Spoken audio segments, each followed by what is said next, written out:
Hello there. I'm Alan Ponanen, and here is an excerpt of my first novel, Rider of the White Horse, with AI images to illustrate the scene. My novel is available to buy on Amazon or to read on Kindle Unlimited. Please be aware that my novel was written for an adult audience, ages 18 and over. It may contain scenes of violence and war, which you may find disturbing. Reader discretion is advised. Although, in this case, I suppose I should be saying listener discretion is advised.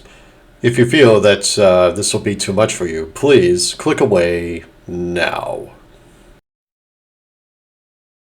Rider of the White Horse, Chapter 1, Tree of Knowledge, October 5th. Winter arrived in Leningrad. The intense radiation from the global war caused the permafrost to melt just slightly enough to turn the ground to mud. The whole Russian landscape was a mire that buried the ruins of the cities that once spanned the country. Gray clouds covered the sky, paving darkness across the wet, muddy landscape. Even at 10 degrees Fahrenheit, the ambient radiation prevented ice from forming. Instead of snow and ice, the weather brought sleet and rain. Where Leningrad once stood, there was a large crater. It was a large, muddy lake with buildings and ruins sinking into the muck. The ground level of the city had long ago disappeared beneath the water. All that remained was a solemn reminder of the old human history where the wrecked, burnt scaffolding and twisted frameworks of skyscrapers and buildings, jutting out from the mud. On top of the crater was Fort Leningrad, established by the Cloacan Empire. The expansive fort contained many nondescript buildings for the Cloacan army. It was evenly divided. Prisoners were placed on the east side, where they resided in small bunkhouses, and the Cloacans resided in a massive complex on the west side. A large metal wall divided both of the sectors, extending down the middle of the fort from the perimeter wall. On the west side, where the Cloacans resided, the complex was high, like the keep of a castle, and it was laid out as a large cross to form 4 wings. The facility also extended well underground and contained dormitories, supply rooms, and maintenance areas. Outside of this installation, the ground was paved. On the east side, the land was bare, muddy, and littered with small bunkhouses, where the captive human survivors were escorted. The houses were small, cramped, and uncomfortable, even for those few humans that actually did manage to take residence inside these bunkhouses. There were no beds. One had to sleep on the dirt. Those unfortunate souls who were not admitted into the houses were forced to sleep outside on the cold, wet ground, either to die of hypothermia, frostbite, disease, or starvation. The whole fort was surrounded by a large perimeter wall of steel titanium alloy, protecting the whole base from the harsh environment outside. At even intervals along the wall were guard towers to effectively survey the bleak landscape and watch for people attempting to escape. In the morning, the sun shone dimly through the thick gray clouds overhead. An internal mental alarm blared through the facility on the west side, awakening the sleeping soldiers throughout the complex. All at once, they changed clothes, discarded the old ones. They proceeded through the complex to the main gathering area, located in front of the West Wing. There, they gathered into their designated platoons. Soldiers fell into the groups in unison, each group being headed by a captain. Not one soldier ever deviated from this course of morning activity. Not one soldier hesitated for a moment before awakening and heading out towards the gathering area. Not one soldier ever showed signs of independent thought. They had no such ability for complex thought. They only followed orders. Like an army of robots, these soldiers all looked exactly the same. They thought in the same way. They shared the same intelligence. They perceived the world around them in the same way. They ate the same diet. They all slept in accordance to schedules. And they all followed orders without hesitation. It was the way they were designed, to follow orders of any kind without hesitation. This was the life of a clone soldier. They were perfect in every way. 3 platoons, each featuring 300 soldiers in all, fell into position in front of the West Wing. There they saluted the Cloacan flag, which was raised into the air on a high flagpole. The flag was crimson with a curved black sliver in the middle of it. Each soldier saluted this flag for exactly 10 seconds before they dropped their hands down in unison. Warlord Gorg emerged from the complex. Gorg was the ruler of the lands currently under invasion in Russia. He marched out of the building and held a small device to his mouth, a device no smaller than a paperclip. With this device, he said, "Klokana forever!" and his voice was effectively amplified throughout the concrete area. To these words, the army of clone soldiers gave no reply. They were words of the Cloacan greeting, but nobody knew what it meant. At this moment, nobody cared. The soldiers certainly couldn't bother to ask because the question would never even approach their minds. All they wanted to do was follow orders. Gorg continued. Human survivors have been identified in the fallen town of Moscow, and platoons LB-0 and TX-0 will seize control of the land and capture all human insurrectionists. Platoon GY-0 will patrol the local area, that is all. With the orders given, the platoons waited for their respective commanders to take charge. The commanders gave their orders, the armies marched out of the main gates and diverged. Two platoons proceeded towards the medium barge that rested just outside the fort. The barge was sizable, but only held 4 platforms worth of military forces. Each platform was 200 feet by 200 feet. These platforms could hold a full platoon of soldiers or a complement of tanks. The body of the barge hovered in the air, a large, flat, rectangular vessel. Another part of the barge was detached and resting on the muddy ground, its sides open out like a flattened box. The platoons marched onto the large hold of the barge, onto 2 of the 4 platforms lying inside the hold. The sides of the holding cabin closed, engulfing the 2 platoons inside a metal box. The boxy transport rose in the air and connected itself to the underside of the larger part of the barge. Then the whole vessel turned towards Moscow and flew away. The last platoon remained behind to patrol the local area. The barge sped through the sky until it arrived in Moscow. Most of the city remained mostly intact. The roads were still visible above the muddy ground, and the buildings still stood on their foundations. The Kremlin itself, despite suffering from multiple attacks and plunder over the past decades, remained complete and majestic in the midst of destruction. The buildings were charred and partly destroyed from wars and erosion. The roads were littered with debris, twisted shrapnel, and rubbish. The medium barge hovered over the muddy land, and the boxy holding cabin detached from the main body. It landed on the edge of the city, and the box opened up.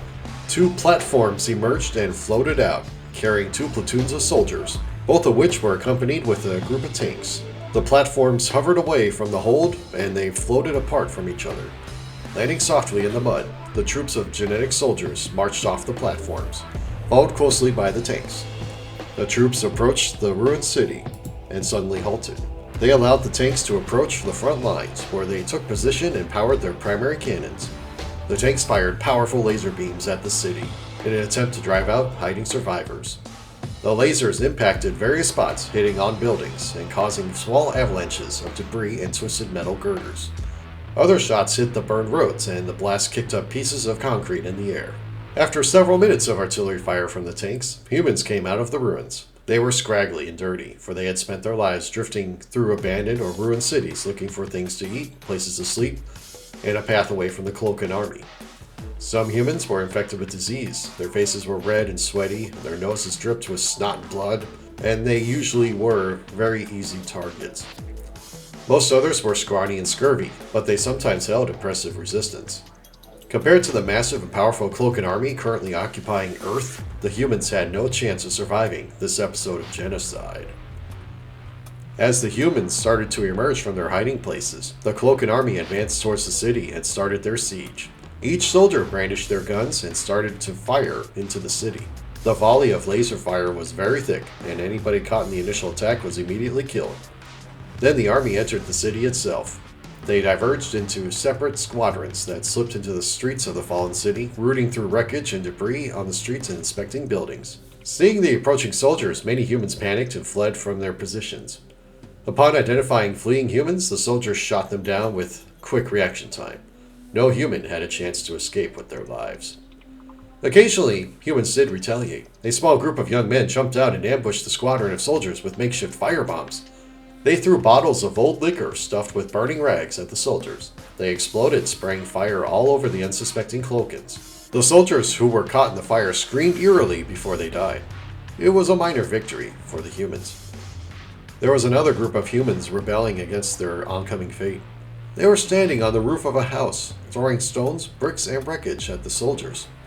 One soldier fell as a brick landed on his forehead. The others shot the humans on the roof of the house, and their short insurrection was abolished.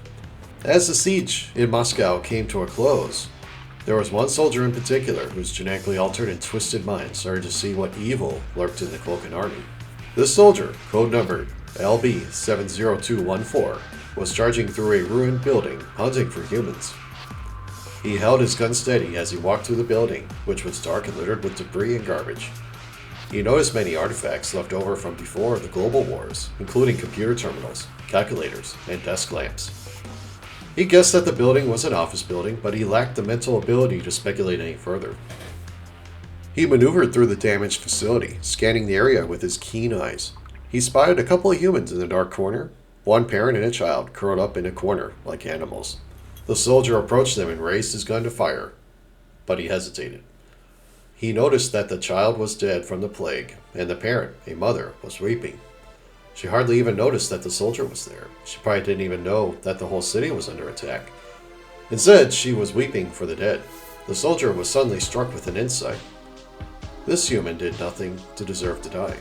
The thought came swiftly, but it came with a tremendous impact in his mind. It was the first original opinion he ever held, and he knew that it was abnormal. The genetic soldiers of the Cloaken Empire were designed to hold mental barriers that prevented individual thought, opinions, and insight. Regardless, the soldier couldn't help but to think that this human did not attack or harass him, nor did she oppress the Cloaken race. Unable to stop his thoughts, the soldier turned his back to the woman, and he left the scene behind.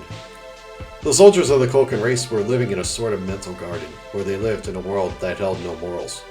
LB-70214 nibbled the fruit that would make him a new person. As to where he picked up this fruit was a mystery. It was bestowed onto him. The siege on Moscow lasted all day.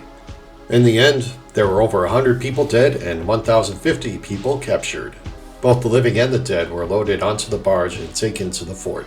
That night, the barge docked at Fort Leningrad, and it unloaded all personnel to the base. Guards escorted humans to the east side, and soldiers were dismissed on the west side. Platoons LB-0 and TX-0 were allowed to sleep that night, so LB-70214 went straight to his quarters for the night. He went to sleep quickly, but unlike his normal nights, he dreamed. Genetic coding was supposed to prevent dreaming and rapid eye movement, but like his encounter with the mother and the dead child, the soldier defied all the laws of Cloaken genetics. He dreamed that he was in a crowd of other Cloaken soldiers, and that the soldiers formed a ring around these beautiful creatures. Fire surrounded the creatures in the center, and they were being harassed and repressed by the soldiers. The soldier saw that the creatures in the center were humans, but they looked more radiant than before. The soldiers, however, were ugly, dirty, and they all moved in perfect, eerie unison. After a few long moments in which the humans were being harassed and tormented by the soldiers, there came a giant beast, which pushed its way through the ring of soldiers in the center and glared at the humans. The people cowered away from the beast, but the ring of soldiers buffered them. Entrapped inside the ring of fire and opposition, the humans were all devoured by the beast. It ate the humans not whole, but in tiny bites, which made the humans scream in pain and terror as their limbs were torn apart. As the humans were being systematically devoured, blood sprayed everywhere and splattered on all the soldiers. LB-70214 was disgusted, but he didn't express it. No other soldiers did either, they just stood and stared. The sight of seeing the beast devouring the humans was grotesque, as limbs were torn off like parts of lobster and eaten, spraying blood and dripping entrails on the floor. Eventually, the beast devoured all the humans, but now looked upon the soldiers, who were covered in human blood. The beast devoured the soldiers one by one, a process that seemed to last an eternity. The beast came closer to LB-70214, and he was worried.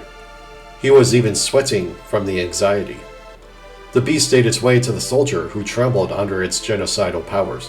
The beast grinned with sinister conspiracy, and it devoured the lone soldier whole. He didn't even get a chance to scream, and he slipped into oblivion. The beast was now alone in the dreamscape, and the ring of fire diminished. LB-70214 awakened from his dreadful reverie, sweating with tears around his eyes. His sheets were wadded into a pile near the foot of his cot. It was abnormal enough that he had a dream, but it was also a dream that made him cry and sweat. Perhaps he should find help about it, but something in the back of his mind contradicted that command. He knew that this incident was a psychological problem that should be analyzed and cured, but his mind had a vague inconsistency. Not knowing what to do, he simply resumed sleeping.